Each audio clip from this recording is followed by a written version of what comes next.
Herkese merhabalar, ben Uğur. Uğur Metek Mutfak'ta kanalıma, mutfağıma hoş geldiniz. Sizler için pratik, lezzetli bir akşam yemeği tarifi hazırlıyorum.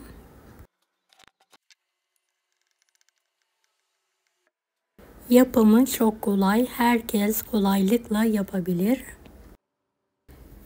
Tarifimize hiç bekletmeden hemen başlıyorum.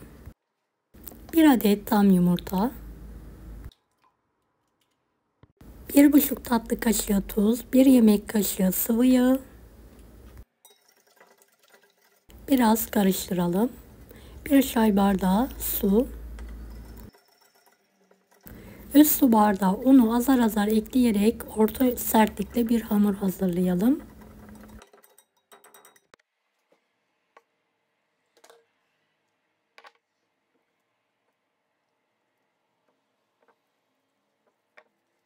Evet, hamuru toparlanana kadar yoğurma işlemine devam edelim.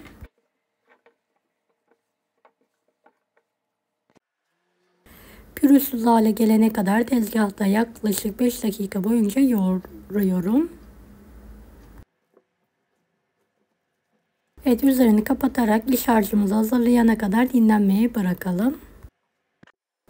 100 gram kıyma biraz suyla kavuralım.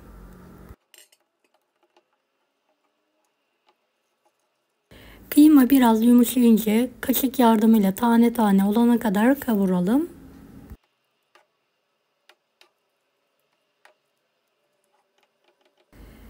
Evet, biraz sıvı yağ ekliyorum ve yüksek ateşte kavurma işlemine devam ediyorum.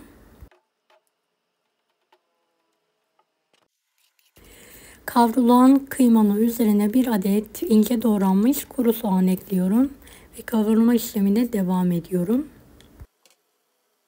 Biraz tuz, karabiber, kuru nane ekliyorum ve tekrardan karıştırıyorum. Evet, iç harcımız pişti, altını kapatıyorum. Tek beze halinde un serperek oklava yardımıyla hazır yufka büyüklüğünde ve inceliğinde olana kadar açalım.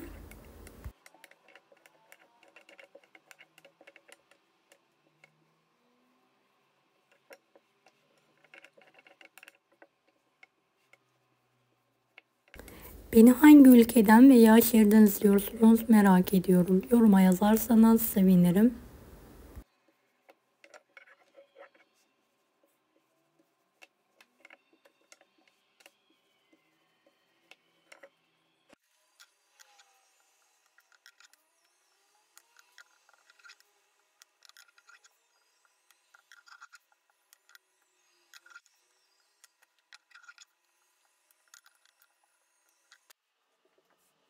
Evet, açtığım yufkanın üzerine bolca un serpiyorum. Oklavaya sıkı bir şekilde saralım.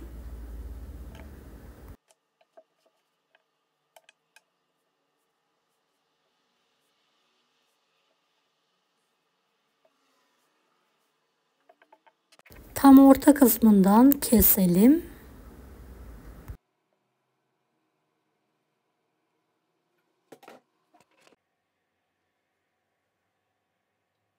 Oklavayı üzerinden alalım.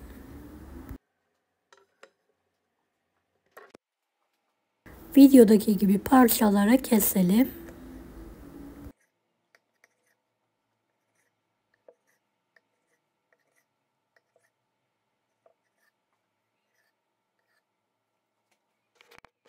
Evet, tam orta kısmından tekrardan kesiyorum.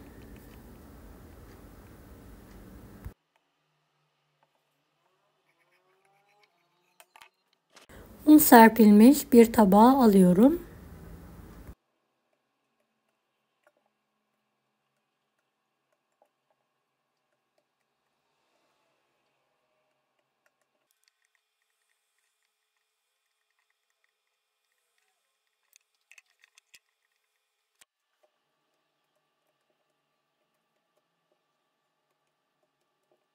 Evet, gördüğünüz gibi hızlı bir şekilde hamurumu hazırladım.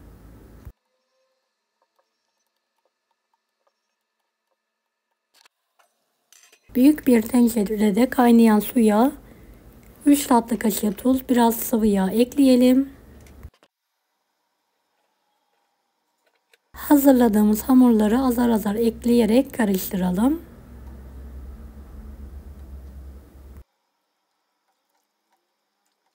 Kapağını kapatarak pişirme işlemine devam edelim. Üzeri için şöyle tartım var. Şöyle 4-5 yemek kaşığı küçük bir tavaya alıyorum. Biraz da sıvı yağ gezdirerek kısık ateşte eritmeye bırakıyorum.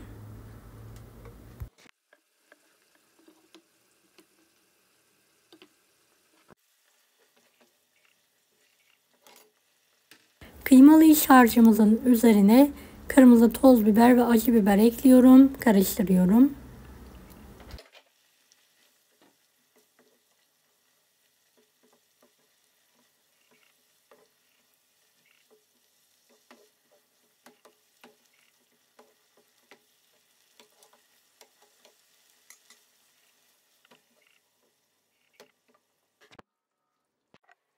Mantıyı ara sıra karıştıralım, birbirine yapışmasın.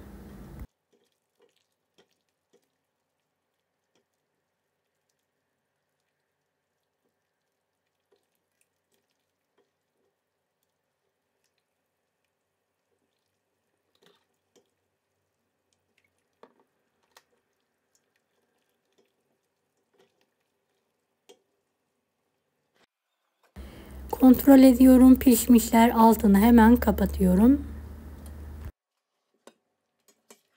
Fazla suyunu süzerek servis tabağına alıyorum.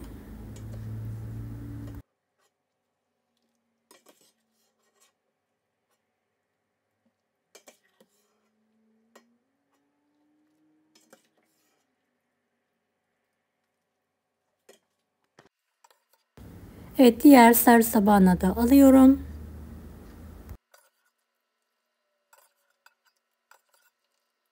Üzerine erittiğim tartılı yağdan gezdiriyorum ve karıştırıyorum. Birbirine yapışmaması için yağlayalım.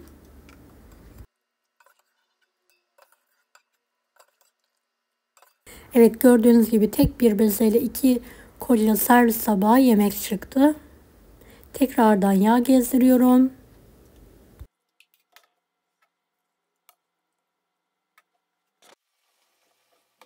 Üzerine hazırladığımız kıymalı iç harçtan bolca gezdiriyorum. Kalan tartılı yağı kırmızı toz biber ekledim ve üzerine gezdiriyorum. Dilerseniz servis aşamasında yoğurt sarımsak da kullanabilirsiniz. Evde yoğurt olmadığı için ben kıymalı olarak kullandım sadece.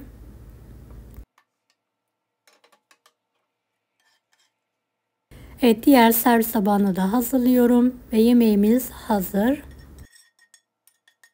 Deneyecek olan herkese şimdiden kolaylıklar dilerim. Kanalıma ücretsiz abone olmayı unutmayın. Bir dahaki videolarda görüşmek üzere. Allah'a emanet olun.